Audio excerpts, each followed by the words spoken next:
네, 오늘 본문은 이 부활의 역사가 시작된 시점을 직접 이 부활을 목도한 저자 요한을 통해서 알려주는 장면입니다. 오늘 본문에 등장하는 사람이 베드로와 요한, 또한 막달라 마리아가 있는데요. 역사상 처음으로 부활의 현장에 가서 그것을 목도한 사람들이 되었습니다. 우리는 이 장면을 통해 이 부활의 역사는 어떻게 경험하게 되는지를 알게 됩니다. 여러분, 부활의 역사를 우리는 어떻게 경험해야 될까요? 또한 이런 부활의 역사를 경험하면 우리는 어떤 삶을 살아가게 될까요? 오늘 말씀을 통해 여러분 모두가 부활의 놀라운 역사를 경험하시길 주님의 이름으로 축원합니다. 첫 번째 맞답니다. 우리는 부활의 역사를 이성적으로 경험해야 합니다. 요한복음 20장 1절 말씀 1번에 있는데요. 같이 읽어보도록 하겠습니다. 시작. 안식 후 첫날 일찍이 아직 어두울 때에 막달라 마리아가 무덤에 와서 돌이 무덤에서 옮겨진 것을 보고. 네, 오늘 이 요한복음의 저자인 요한이 직접 이 부활의 사건을 목도한 사람으로서 지금부터 이제 선언하는 이 모든 것은 다 사실이고 역사다라는 것을 선언하고 있습니다. 특히 여러분, 이 부활의 때가 언제라고 강조하고 있죠? 여기 지금 요한복음에 나오는 한 단어 하나가 굉장히 중요한데요. 자, 이 때가 언제라고 돼 있죠? 안식 후 첫날 돼 있죠. 자, 안식이라는 것은 안식일입니다. 안식일 다음에 첫날, 이게 뭐죠? 유대인들은 이제 안식일을 토요일 날 보냈습니다. 그러니까 안식 후 첫날이면 뭐죠? 주일이다라는 거죠. 그래서 여러분, 초대교회는 사실은 예수님이 부활한 날인 안식 후의 첫날인 지금 오늘날 우리 주일에 그렇게 예배드리는 날로 삼았고, 지금까지 거의 2000년 동안 이렇게 안식일이 아닌 예수님이 부활한 날을 주일 예배로 지금 우리가 드리고 있다라는 겁니다. 여러분, 왜 우리는 그러면 이 주일인 부활절에 이 부활하신 날을 기념하여 왜 실제로 이렇게 예배를 드려야 될까요? 왜냐하면 여러분, 여기 사도 요한이 쓴 안식 후 이 첫날이 단순히 그냥 첫 번째 날이라는 뜻이 아니라 이 원어적인 의미가 뭐냐면요, 새롭게 되었다라는 뜻이에요. 네. 그러니까 성경에 나오는 그 새 언약 있죠? 새 언약에 나오는 그 새입니다, 새. 그러니까 옛 언약 계속 우리가 지킬 수 없고 부족하고 연약한데, 새 언약 완전히 새롭게 변화되어서 하나님의 계명을 지킬 수 있는 그 새, 약속을 해준 그 새 있죠? 그 의미가 지금 첫날이라는 거기 의미 안에 들어가 있어서 사실은 단순히 안식일 다음 날의 그냥 날이 아니라 굉장히 부활절, 예수의 부활을 기점으로 이 날이 굉장히 새롭게 되었고 감격스러운 날이다라는 것을 요한이 이 안식 후 첫날이라고 그렇게 적었다라는 거죠. 그럼 여러분, 안식 후 첫날인 이 부활절, 또 이 부활주일에 우리가 왜 이렇게 감격스럽게 예배를 드려야 될까요? 왜냐하면 이 부활절, 예수님이 부활한 그날이 놀랍게도 인류 역사에 고질적인 어떤 어둠과 아픔과 힘듦을 다 벗어나 큰 소망을 보는 날이기 때문입니다. 여기 본문에 보니까 안식 후 첫날, 그 다음에 뭐라고 되어 있죠? 아직 어두울 때에, 그 다음에 뒤에 누가 나와요? 막달라 마리아가 나오죠. 그래서 오늘 본문을 볼 건데요, 막달라 마리아는 아직 어두움에 있는 사람처럼 반응한다라는 거죠. 그럼 여러분, 이게 지금 아직 어두울 때, 이때 어떻게 안식 후 첫날에 새롭게 이제 어두움이 아니라 밝아지는지 그거를 보여주고 있다라는 겁니다. 그럼 여러분, 인류 역사에 어둠, 이런 아픔, 힘듦, 상처받음, 모든 이 불행은 다 어디서 올까요? 창세기 3장 5절 말씀 같이 읽어보도록 하겠습니다. 시작. 너희가 그것을 먹는 날에는 너희 눈이 밝아져 하나님과 같이 되어 선악을 알 줄 하나님이 아심이니이다. 여러분, 인류 역사의 모든 어둠과 불행과 근심 걱정은 창세기 3장 5절에 나오는 선악을 하나님이 판단해야 되고 하나님의 말씀이 그렇게 선언해 줘야 되는데, 거기에 어떻게 해요? 자기 스스로가 선악을 자기 마음대로 판단하고 규칙을 만드는 것, 명령을 만드는 것, 거기서부터 모든 어둠이 나왔다라는 거예요.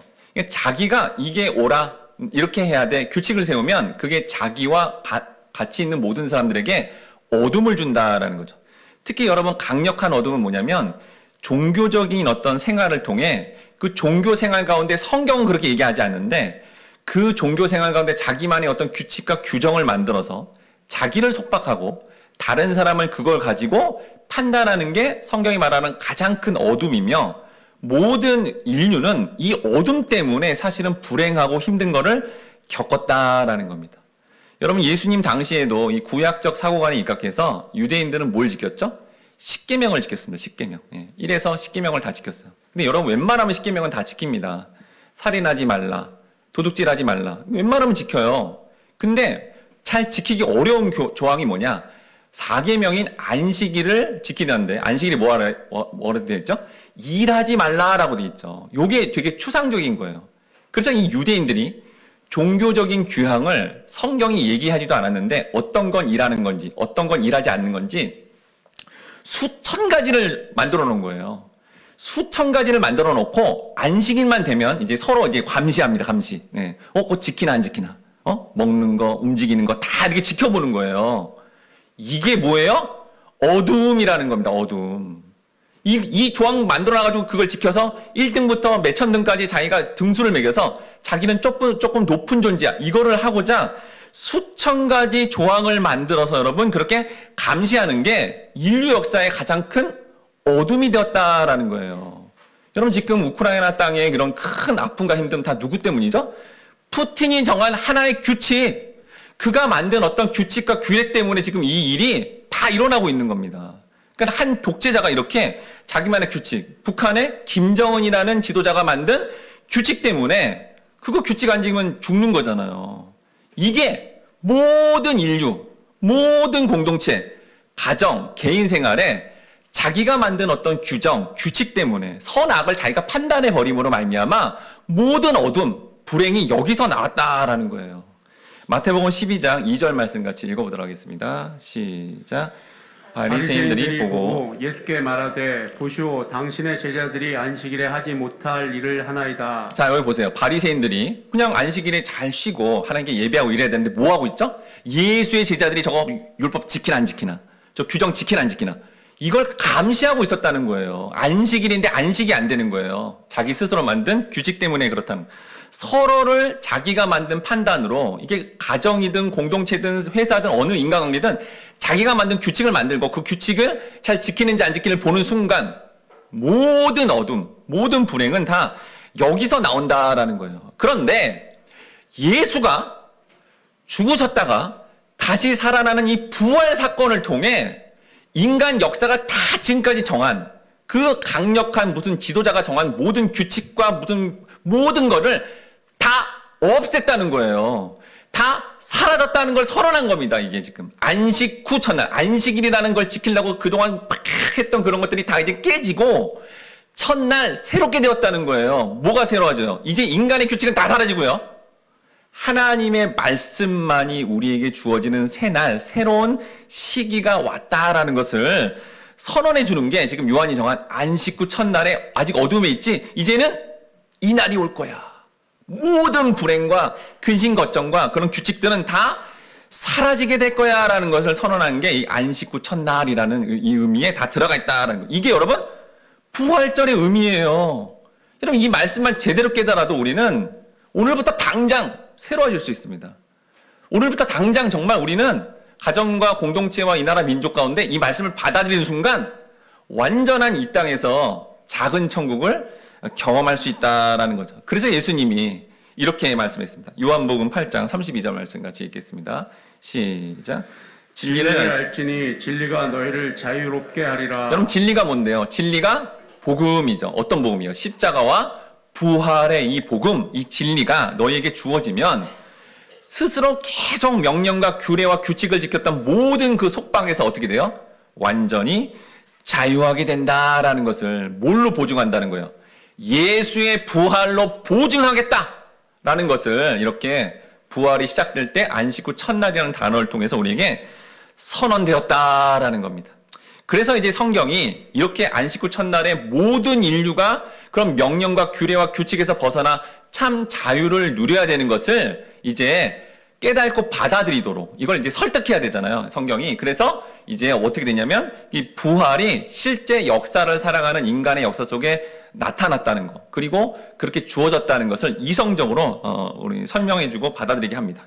요한복음 20장 3절 말씀 같이 2번에 있는데 같이 읽어보도록 하겠습니다. 시작. 베드로와 그 다른 제자가 나가서 무덤으로 갈새.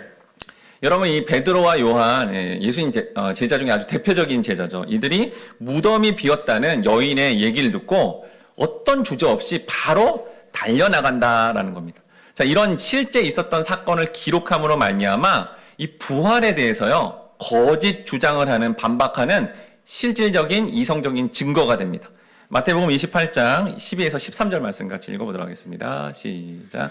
그들이 장로들과 함께 의논하고 군인들에게 돈을 많이 주며 이르되 너희는 말하기를 그의 제자들이 밤에 와서 우리가 잘 때에 그를 도둑질하여 갔다 하라. 여러분, 이 마태의 기록에 보니까 이제 예수님 부활한 게 진짜 사실 일어났는데 이걸 지금 대제사장도 인지하고 있는데 어떻게 꾸미죠?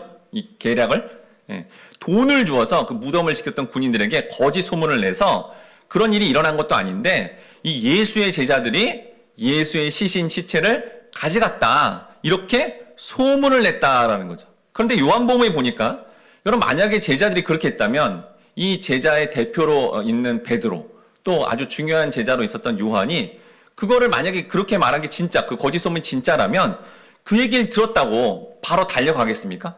말이 안 맞지 않습니까? 또한 여러분, 복음서에 보면 예수의 제자들이 예수님이 십자가에 이렇게 끌려가니까 어떻게 했죠? 다 도망갔습니다. 그렇게 겁이 많고 소심한 제자들이 무슨 로마 세계 최고의 어떤 군사력을 가지고 있는 로마 군인이 지키고 있는데 거기 가서 어떻게 시신을 옮길 수 있겠습니까? 말이 안 맞는다라는 거죠. 자, 요한복음 계속 증거가 나오는데 요한복음 20장 4절에서 5절 말씀 같이 읽어보도록 하겠습니다. 시작. 둘이 같이 다름질하더니 그 다른 제자가 베드로보다 더 빨리 달려가서 먼저 무덤에 이르러 구부려 세마포 놓인 것을 보았으나 들어가지는 아니하였더니. 자, 여기 요한이 직접 이거를 경험한 요한이 저자가 되어서 쓰는데 무덤 안에 뭐가 있대요? 세마포가 놓였다라고 정확하게 진술하고 있고, 이후의 구절을 보니까 뒤에 도착한 베드로는 안에 들어가서 봤더니 세마포도 있었고 이 머리를 쌌던 수건도 그대로 있었다라는 것을 여기 적어놨다라는 겁니다.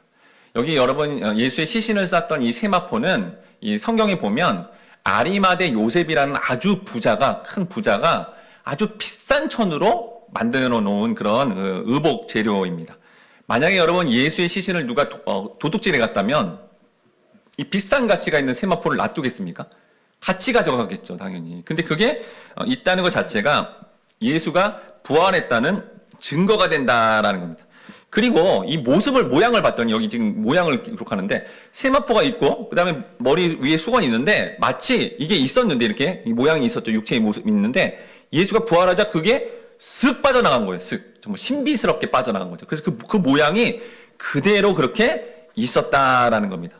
여러분, 만약에 누군가 시체를 그렇게 훔쳐갔다면 일단 이 시체 세마포 자체를 안 가져가고 그러면 시체만 몸만 빼려면 어떻게 해야 되죠?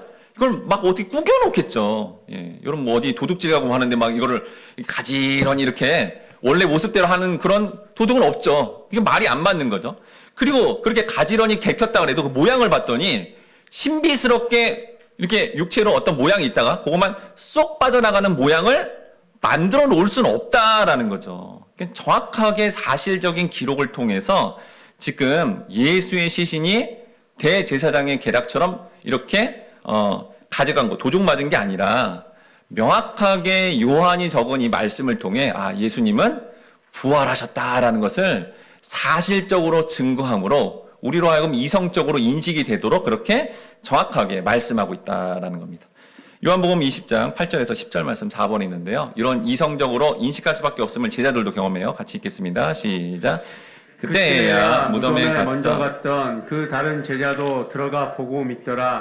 그들은 성경에 그가 죽은 자 가운데서 다시 살아나야 하리라 하신 말씀을 아직 알지 못하더라. 이에 두 제자가 자기들의 집으로 돌아가니라. 네, 베드로가 안에서 들어가서 봤고 이후에 또 다른 제자가 누구죠? 바로 요한이죠. 요한도 들어가서 봤더니 이거 지금 이게 어떤 예수님의 시신이 도둑 맞은 게 아니구나. 봤더니 마치 거기 이렇게 사건 현장에 도착한 경찰처럼 자세히 봤더니 이건 진짜 부활한 거 맞구나라는 이성적으로 정확하게 인지할 수 있었다라는 겁니다. 그렇지만 이 인지는 했지만 그 전에 생전에 예수님이 말씀하신 말씀은 기억이 안 났대요. 그래서 이성적으로만 이렇게 인식하고 부활에 대한 이 사건을 받아들이고 있다라고 성경이 그렇게 선언하고 있습니다.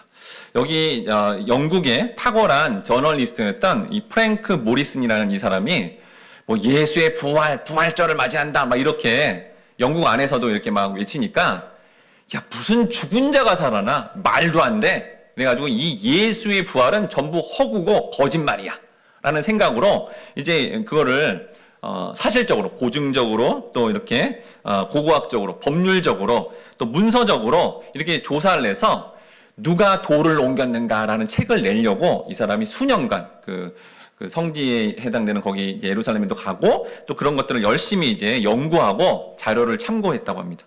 그리고 수년 동안 연구하고 이성적인 결론 내린 것은 이 프랭크 모리슨이라는 사람이 이렇게 결론 내린 것은 예수는 부활하셨다. 아니, 부활을 반박하려고 그랬는데 열심히 알아봤더니 지금 오늘 요한복음에 있는 것처럼 이건 사실이었다라고 해서 이 책을 누가 돌을 옮겼는가를 예수의 부활을 부정하는 게 아니라 긍정하는 책으로 이렇게 예수를 믿지도 않는 사람이 그렇게 내버렸습니다. 그랬더니 영국의 최고의 지성가들이 그 책을 보더니 이거 진짜 예수의 부활이 진짜 사실이구나. 그게 설득이 되어서 결국 예수의 부활을 인정하는, 예수의 부활을 증거하는 예수 부활의 최고의 변증서가 되었고, 이후에 이 책의 영향으로 여러분 뭐 몇 년 전에 나온 그 부활에 대한 영화나 이런 것들이 다 이 책의 내용을 가지고 토대로 만들었다고 합니다. 오늘 본문을 통해서 성경은 이렇게 놀라운 예수의 부활의 역사, 모든 인류의 모든 근심 걱정과 불행과 어둠을 다 해치고 참 자유를 줄 수밖에 없는 이 부활의 역사를 먼저 뭘로 설명해 주고 있어요? 이성적으로. 이 성경을 읽는 사람으로 하여금 이성적으로 다 이렇게 인식할 수밖에 없게끔 그렇게 말씀하고 있다라는 겁니다. 우리도 이 오늘 부활 주일에 예수의 부활이 기독교인들만 믿습니다 하고 믿는 이런 사항이 아니라 실제 인간의 역사 속에 이 예수님이 이렇게 우리가 이성적으로 관찰만 해도 분명히 나타날 수밖에 없다라는 것을 여러분이 인식하시고 주변에 예수를 믿지 않는 자와 이 예수의 부활을 역사적으로 받아들이지 못하는 자에게 이렇게 이런 말씀들을 통해서 전해주심으로 부활의 복음을 전하는 그런 영광스러운 삶이 되시기 바랍니다. 바로 우리 모든 성도님들이 성경의 말씀을 통해 부활의 어떤 사건을 역사적 사실로 이성적으로 인식함으로 말미암아 삶의 소망을 가지시고 부활의 사실을 전하는 그런 영광스러운 삶이 되시길 주님의 이름으로 축원합니다. 두 번째로 따릅니다. 우리는 부활의 역사를 체험적으로 경험하고 전해야 합니다. 요한복음 20장 11절 말씀 5번에 있는데 같이 읽어보도록 하겠습니다. 시작. 마리아는 무덤 밖에 서서 울고 있더니 울면서 구부려 무덤 안을 들여다보니. 자, 이게 두 제자에 이어서 이제 새로운 인물에 해당되는 막달라 마리아가 나오게 됩니다. 여러분 그 복음서에 보면 예수님 부활한 그 아침에 세 여인 안에 지금 막달라 마리아가 들어가 있고 또 야고보의 어머니 마리아와 또 살로메가 있었습니다. 그래서 그들이 이제 천사를 만나서 제자들한테 전하고요. 두 여인은 이제 빠졌어요. 근데 막달라 마리아는 지금 앞에 있었던 베드로와 요한이 무덤을 찾아갈 때 또 같이 간 거예요. 그리고 베드로 요한은 다시 집으로 갔는데 가지 않고 여전히 그 무덤에 남아 있었다라는 것을 이 요한복음을 통해서 알 수 있습니다. 근데 이때 마리아가 뭐 하고 있었죠? 울고 있었습니다. 그녀는 자신이 사랑하는 예수께서 억울하게 죽음을 당한 거에 대한 거. 그리고 그냥 육신적으로 눈을 뜨면 일단 시신이 없으니까 시신이 없어졌다는 거에 생각에 너무 슬퍼서 주체할 수 없이 눈물만 흘릴 수밖에 없는 상황이 되었다라는 거죠. 즉 여러분 막달라 마리아는 예수에 대한 깊은 사랑과 그의 죽음을 슬퍼하는 그런 어떤 믿는 사람이 좋은 모습을 보이는 하지만 지금 요한이 지금 이거를 자세하게 기록한 이유는요. 생전에 이렇게 막달라 마리아는 여자 제자였고요. 뭐 이렇게 베드로부터 남자 제자들 있잖아요. 제자들한테 예수님이 내가 죽었다가 사흘 만에 살아난다 이 얘기를 한 번이 한 게 아니라 여러 번 하셨습니다. 이 사실을 지금 믿지 못하니까 울고 있었다라는 거죠. 즉 마리아는 예수님께서 말씀하신 죽었다가 사흘 만에 부활했다라는 이 말씀을 본 의미를 모르니까 그저 그냥 눈앞에 육신으로 있었던 예수님이 자신을 위로해 주셨고 자기의 어떤 마음과 이런 삶의 상황들을 다 받아주셨고 실제로 예수님과 같이 다니면서 보여줬던 놀라운 기적과 또 예수님과 함께 했을 때의 그런 기쁨을 실제로 지금 못 받고 있으니까, 현실에서 못 받고 있으니까 그래서 울고 있었다라는 건데, 이게 바로 우리 성도의 모습이라는 거죠. 근데 이때 누가 등장합니까? 천사가 등장합니다. 요한복음 20장 13절 6번 있는데 같이 읽어보도록 하겠습니다. 시작. 천사들이 이르되 여자여 어찌하여 웃느냐 이르되 사람들이 내 주님을 옮겨다가 어디 두었는지 내가 알지 못함이니이다. 여러분, 천사들이 마리아가 지금 우는 이유를 몰라서 어찌하여 우느냐, 왜 우세요? 뭐 이렇게 물어본 걸까요? 아닙니다. 그게 천사 뒤에 또 예수님도 얘기하는데 이걸 지금 우는 이유를 몰라서 묻는 게 아니에요. 그럼 뭐죠? 아니, 지금 천사가 나타났고 뒤에 또 부활하신 예수님 계세요.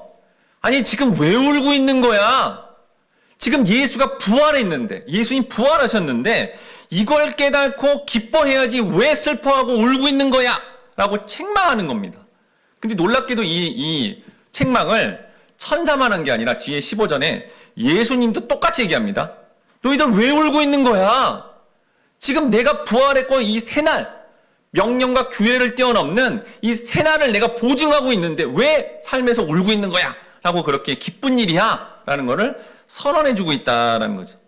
오늘날의 성도도 보이는, 지금 마리아의 심정처럼 보이는 뭔가 주님 앞에 응답받는 게 없고 뭔가 내 삶은 굉장히 힘든 것 같고 고통스러운 것 때문에 그렇게 울고 있는 어떤 장면이라면 이 말씀을 통해 그게 아니라 내 고난과 고통은 예수님의 십자가의 동참함이며 또한 예수의 부활을 통해 우리는 승리하고 기쁨도 누리는구나 라는 그런 마음으로 우리가 이거를 받아들여야 이 부활주일에 놀랍게 우리의 슬픔과 고통과 아픔이 기쁨으로 변화된다라는 겁니다. 근데 이 놀라운 복음을 마리아가 바로 깨닫지 못하니까 다음과 같이 반응할 수밖에 없습니다. 요한복음 20장 14절 말씀 같이 읽어보도록 하겠습니다. 시작. 이 말을 하고 뒤로 돌이켜 예수께서 서 계신 것을 보았으나 예수이신 줄은 알지 못하더라. 네, 막달라 마리아는 이렇게 예수가 부활한다는 그 말씀을 믿지 못하니까 천사의 말이 있음에도 불구하고 여전히 엉엉 울면서 그렇게 통곡하고 있다라는 거죠. 근데 이 모습을 천사 뒤에 있었던 누가 보고 있는 거예요? 또 예수님이 보시면서 참 안타깝다라고 바라보고 있다라는 겁니다. 마리아는 분명 여러분 부활하신 예수님 앞에 있습니다. 분명히 예수님을 자기가 알고 있다고 여겼어요. 그래서 지금 무덤도 떠나지 않고 있잖아요. 그러면서 이렇게 있었는데도 성경은 뭐라고 써 있어요? 거기 20장 14절 하반절에 예수이신 줄을 알지 못하더라. 여러분, 성경은요 지금 마리아가 예수를 알지 못한다는 거예요. 근데 이 마리아가 누구를 지금 대변해요? 성도를 대변하죠. 우리가 이렇게 부활절 때 교회에 와서 예배도 드리고요, 주중에 성경도 보고요, 그리고 기도도 하는데 성경은 뭐라는 거예요? 너희가 지금 예수를 알지 못하는구나 라고 그렇게 선언하고 있다라는 겁니다. 저자 요한이 이걸 한 번만 한 게 아니라 이 본문에, 이 짧은 본문에 3번 얘기합니다. 3번. 너희는 지금 옛날에 나하고 똑같아. 예수를 알지 못해. 그 부활의 그 복음의 예수를 진짜 알지 못하고 있는 거야. 그거를 정확하게 알려주고 있다는 거예요. 몇 번을 반복하는데요. 여기 8절에 보니까 20장 8절에도 예수께서 부활한다는 그 말씀을 알지 못하였더라. 제자들도 알지 못했다는 거예요. 제자들 분명히 예수를 안다고 여겼거든요. 알지 못했다는 거예요. 13절에 보니까 내 주님을 어디 두었는지 내가 알지 못한다. 그 다음에 여기 지금 본문에 예수가 바로 앞에 있어도 알지 못하였다. 여러분, 이게 오늘날의 성도의 모습이다라는 거예요. 교회를 다닌다 하고 성경에 기록된 예수의 부활의 본래 의미를 알지 못한 채 이 영적 세계는 뒤로 하고 당장 현실 속의 상황만 바라보는 이 막달라 마리아의 모습이 바로 우리의 모습이다라는 거예요. 실제로 부활을 이렇게 이 말씀의 진짜 의미를 정확하게 깨닫게 된다면 좀 고달프고 힘든 삶이 있어도 이렇게 기뻐할 수 있는 부활의 역사, 그리고 그 문제를 해결할 수 있는 그 부활의 역사를 실제로 체험하고 살아야 되는데 우리가 예수를, 부활하신 주님을 알지 못하니까 이렇게 막달라 마리아처럼 삶의 고통 가운데 울 수밖에 없는 그런 낙담과 절망과 힘듦 속에 가게 된다라는 겁니다.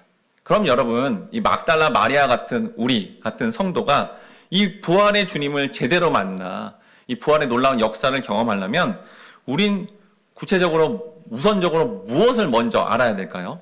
요한복음 20장 15절 말씀 7번에 있는데 같이 읽어보도록 하겠습니다. 시작. 예수께서 이르시되 여자여 어찌하여 울며 누구를 찾느냐 하시니 마리아는 그가 동산지기인 줄 알고 이르되 주여 당신이 옮겼거든 어디 두었는지 내게 이르소서 그리하면 내가 가져가리이다. 예수께서 천사가 질문한 거 똑같이 질문하면서 네가 지금 왜 울고 있느냐?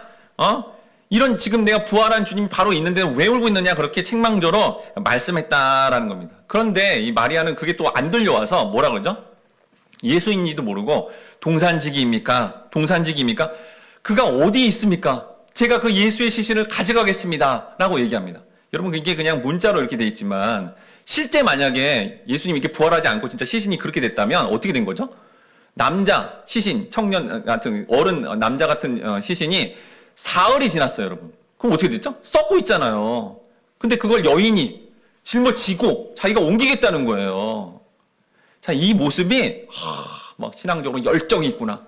헌신하는구나. 이 모습이 아니라 지금 예수님이 진짜 원하는 게 뭔지도 모른 채 사실은 엉뚱하게 지금 종교 생활하고 있는 우리의 모습이라는 것. 이게 우리의 존재의 모습이라는 거를 우리는 살펴야 된다라는 겁니다.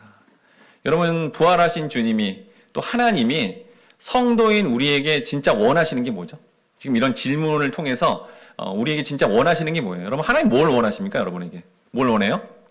성경에 그대로 돼 있어요. 예수님 그걸 복음서에서 분명히 얘기했거든요. 뭘 얘기했죠? 10계명을 2계명으로 줄인 하나님 사랑, 이웃 사랑이요.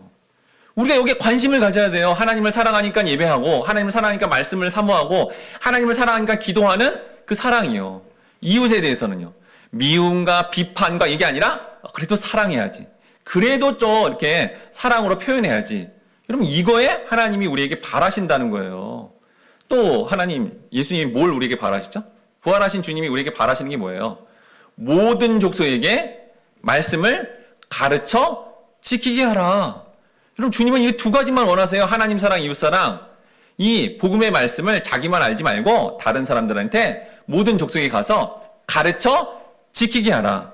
이렇게 얘기했는데 성도라는 우리는, 하나님 백성이란 우리는 내 생활 이거 잘 돼야 되는데, 내가 이거 정말 잘 이렇게 뭔가 얻어야 되는데 나는 왜 이렇게 슬픈 거야? 이렇게 한탄할 수밖에 없는 연약한 존재라는 것을 막달라 마리아를 통해 우리는 자신을 돌아봐야 된다는 겁니다. 즉 성도의 모습으로 보이는 이 막달라 마리아처럼 열심히 주님을 찾는 것 같아요. 시신이라도 내가 옮기겠어요. 이런 막 열정이 있어요. 그런데 진짜 하나님이 원하시는, 진짜 주님이 원하시는 것을 우리가 제대로 반응하지 못하는, 자기 생각에 엉뚱하게 신앙생활하는 그런 연약한 존재라는 걸 먼저 인식해야 된다는 거예요. 왜요? 그래야 부활의 주님의 역사가 크게 드러나잖아요. 우리는 이렇게 연약할 수밖에 없다는 걸 봐야 된다는 겁니다. 여러분 막달라 마리아만 그랬나요? 아까 본문에 나왔죠. 베드로와 요한이 아무리 봐도, 사실적으로 봐도, 자기 이성적으로 봐도 예수가 부활했네 라는 거를 정확하게 인식했으면 예수님 말씀도 기억나면서 예수가 부활했구나 그러면서 어떻게 해야 돼요? 막 전해야죠. 거기 뭐라고 돼 있죠, 본문에? 베드로와 요한이 예수 부활했다 사실을 인식했는데 집으로 돌아갑니다. 뒷장에 보니까 물고기 잡으러 가요. 그냥 자기 생활하는 거예요. 그 인식만 했지 그게 막 그 부활의 막 감격과 이걸로 가지 못하는 뭡니까 이게? 그 현장에서 인류 역사상 처음으로 부활의 현장을 목도한 사람인데도 불구하고 이런 연약하고 부족하고 소망 없는 존재라는 걸 먼저 알아야, 그래야 여러분 부활의 역사를 경험할 수 있다는 겁니다. 즉 여러분 예수님의 부활의 역사를 경험하려면 우리 스스로에게는 전혀 소망이 없구나. 나는 내 삶을 보니까 정말 소망이 없네. 나는 정말 엉뚱한 짓만 하는 그런 존재구나 라는 걸 여러분들이 인식하고 받아들여야 예수의 부활의 역사가 크게 나타난다는 겁니다. 그걸 받아들인 자가 이렇게 드디어 부활을 경험할 수 있는 자격이 주어진다. 내 삶을 봤더니 너무 잘하고 있어. 뭐 보이는 것들로 막 성과들이 너무 많아. 난 역시 너무 잘 살아. 나는 너무 이 땅에서 너무 정말 잘 지내는 것 같아. 여러분 이런 부활의 역사가 안 일어난다는 거예요. 이들처럼 지금 부족한데 하나님 어떡합니까? 이럴 때 그때 일어난다는 거예요. 그럼 여러분 이런 부활의 역사를 온전히 경험하고 거듭나려면 어떤 과정을 거쳐야 될까요? 요한복음 20장 16절에 우리 8번에 있는데 같이 읽어보도록 하겠습니다. 시작. 예수께서 마리아야 하시거늘 마리아가 돌이켜 히브리 말로 라보니 하니 이는 선생님이라 하는. 예, 막달라 마리아를 통해서 이제 그 예수님이 처음에는 여자여 그랬어요. 그랬더니 그냥 몰랐거든요. 근데 이 신적 권위, 특히 부활하신 다음에 이 신적 권위로 이름을 불렀습니다. 마리아야. 이게 그냥 우리가 말하는 이름 부르는 거하고 다른 거죠. 신적 권위를 가지신 그 예수님이 탁 마리아라고 이름 불러줄 때 마리아의 눈이 열려서 이제 동산지기가 아니라 자신이 사랑했고 창조주 되시며 그 역사하시는 예수님이라는 걸 그제서야 깨닫게 되었다라는 겁니다. 여러분, 무엇이 마리아가 이 놀라운 부활의 역사를 경험하게 된 거예요? 그래, 부활의 역사를 내가 노력해서 알아야지, 경험해야지. 안 된다는 거예요. 누가 한 겁니까? 부활하신 주님이 찾아오시고 이름을 불러주셨을 때 그렇게 됐다라는 거죠. 특별히 뭐 어떻게 했죠? 어찌하여 우느냐 책망조로 이렇게 책망하신 다음에 그 말씀을 통해 회개하면 놀랍게도 그렇게 새로워지는 역사를 경험하고, 특히 마리아야라고 이름을 불러줄 때 그때 마리아의 영혼을 깨우셔서 이 부활의 역사를 경험하게 하셨다라는 겁니다. 요한복음 11장 43절 말씀 같이 읽어보도록 하겠습니다. 시작. 이 말씀을 하시고 큰 소리로 나사로야 나오라 부르시니. 여러분, 죽은 나사로를 예수님이 어떻게 살려? 나사로야 이름 한번 부르니까 놀랍게 죽은 자가 살아나는 놀라운 부활을 경험한 것처럼 우리를 향해서 직접 찾아오시고 이름을 불러줄 때 우리가 부활의 역사를 경험하는구나라는 것을 말씀을 통해 여러분 믿으시고, 주님 제 이름 좀 불러주세요 라고 여러분이 이렇게 기도하신다면, 그러면 우리 어떻게 된 거예요? 부활의 역사를 경험한다는 것. 이게 부활절을 맞이한 우리의 유일한 소망이라는 거예요. 여러분, 우리는 하는 것마다 엉뚱한 짓만 하는데 그 부활하신 주님이 우리를 불쌍히 여기사 이렇게 찾아오시고 우리 이름만 한번 불러주면 우리의 삶이 놀랍게 거듭나고 새로운 존재가 되어 이제는 주님이 약속하신 하늘의 복을 충만하게 받는 존재가 된다라는 겁니다. 그럼 여러분, 구체적으로 삶 속에서 우리는 이 부활의 역사를 계속적으로 경험하려면 어떻게 될까요? 요한복음 20장 17절 말씀 같이 읽어보도록 하겠습니다. 시작. 예수께서 이르시되 나를 붙들지 말라. 내가 아직 아버지께로 올라가지 아니하였노라. 너는 내 형제들에게 가서 이르되 내가 내 아버지 곧 너의 아버지 내 하나님 곧 너의 하나님께로 올라간다 하라 하시니. 네, 예수님이 직접 이렇게 마리아야 이름도 불러줘서 동산직이 아니라 부활하신 주님이구나라는 걸 정확하게 깨닫고 경험했는데도 불구하고 이 막달라 마리아가 뭐 하고 있죠?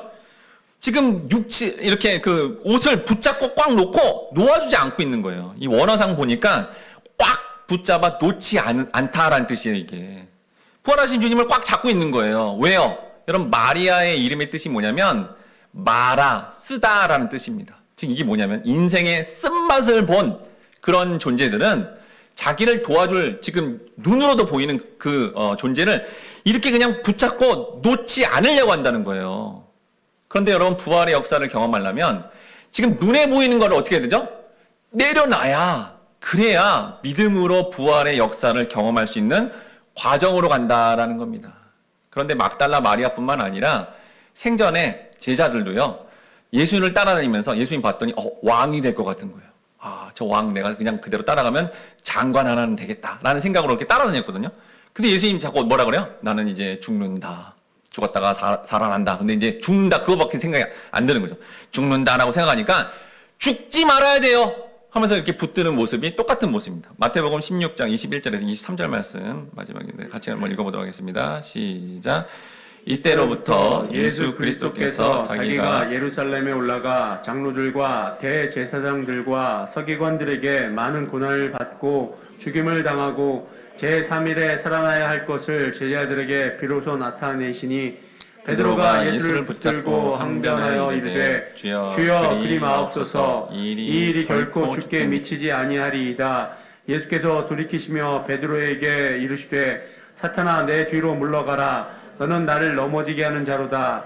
내가 하나님의 일을 생각하지 아니하고 도리어 사람의 일을 생각하는 도다 하시고. 자, 마리아가 눈으로 보이는 예수님을 붙잡는 모습이나 지금 이 제자 중에 대표인 베드로가 예수님 죽으면 안 돼요. 내가 장관해야 되는데 예수님 왕 되면 내가 높은 자리 하나 가져야 되거든요. 이렇게 보이는 것을 자꾸 추구하는 이 모습, 이게 사람의 일이라는 거예요. 눈에 보이는 현상이니까. 그런데 믿음으로, 예수님이 말씀한 걸 믿음으로 내가 보이는 거를 현실 속에서 내려놓으면, 그러면 예수가 죽으시고 부활하신 이 놀라운 역사, 여러분 이 놀라운 역사의 증거가 뭐예요? 성령님이 오시는 겁니다. 성령님이 오므로 말미암아 우리의 삶이 놀랍게 변화되고 이 부활의 역사를 주의를 지킬 때마다 늘 경험할 수 있는 이 하늘의 복을 충만하게 받을 수 있다라는 겁니다. 즉 여러분 성도가 부활의 역사를 경험하려고 하는 것은 내가 노력하고 최선을 다해서 경험하는 게 아니라 주님께서 우리의 이름을 불러주시고 우리의 잘못된 것을 말씀을 통해 지적함으로 회개케 하심으로 말미암아 성령님이 임재해 주셔야, 여러분 죽은 자가 살아난 걸 어떻게 믿어요? 우리가 못 믿잖아요. 근데 성령님이 그렇게 임재해 주셔야 도저히 이성적으로 믿겨지지 않는 예수의 부활이 이성적으로도 인식이 되고 놀랍게도 삶 속에 이러한 일들을 체험하게 되면 이제는 삶 속에 앞으로 이렇게 살게 됩니다. 마지막으로 요한복음 20장 18절 19번 있는데 읽어보도록 하겠습니다. 시작. 막달라 마리아가 가서 제자들에게 내가 주를 보았다 하고 또 주께서 자기에게 이렇게 말씀하셨다 이르니라. 이렇게 온몸으로 체험하며 내가 어떤 노력과 시도를 한 게 아니라 부활의 주님이 우리를 찾아와 주셔서, 사실은 여러분 예수의 제자들도 그렇고요, 막달라 마리아도 그렇고 예수님 주변에 있는 모든 사람들이 사실은 유대인들, 사실은 대제사장, 빌라도 비슷한 반응을 했어요, 다. 근데 왜 그들은 변화되고 그들은 왜 이렇게 정말 놀라운 제자의 모습으로 남게 됐죠? 예수님이 찾아가신 겁니다. 요한복음 마지막에 봐도요, 이렇게 이것까지 다 경험했는데도 여전히 그들은 일상에서 보이는 고기 잡고 보이는 걸 계속 추구하고 있는 거예요. 근데 누가 찾아가요? 예수가 찾아갑니다. 질문해 줍니다. 그리고 변화시키는 거예요. 이게 여러분 소망이라는 겁니다. 이 부활의 역사는 우리가 뭘 해서가 아니라 예수님이 직접 우리의 삶에 찾아와 주셔서 이렇게 말씀 듣게 함으로 말미암아 이게 체험되어지고 믿어지는 놀라운 기적이 일어나, 그 예수의 부활로서 현실에 살아갈 때도 모든 불행의 근거가 되는 명령과 규례, 규칙에서 내가 해방되고, 또한 이것뿐만 아니라 내가 죽어서도 내가 주님 오시는 그날에 영생과 천국 간다는 이것을 부활을 통해 보증했으니까 이거를 체험한 사람들은 이 말씀처럼 가만히 있지 않고요, 막달라 마리아에 드디어 영안이 열린 거죠. 이제 보이는 사람들한테 예수가 살아났고요, 이 예수의 살아남이 모든 불행에서 벗어나는 것이고 하늘의 영생을 얻는 일입니다 라고 이렇게 전파할 수 있는 그런 삶이 되니, 여러분 부활하신 예수님은 열방의 소망 되시는 겁니다. 우리 이 시간에 예수 열방의 소망 함께 찬양하며 우리를 찾아오시고 또 우리 예수의 부활을 인식하고 체험하게 하심으로 모든 불행에서 벗어나 하늘 생명을 얻어 부활의 복음을 전하게 하는 그 놀라운 소망을 함께 전하기를 다짐하도록 하겠습니다.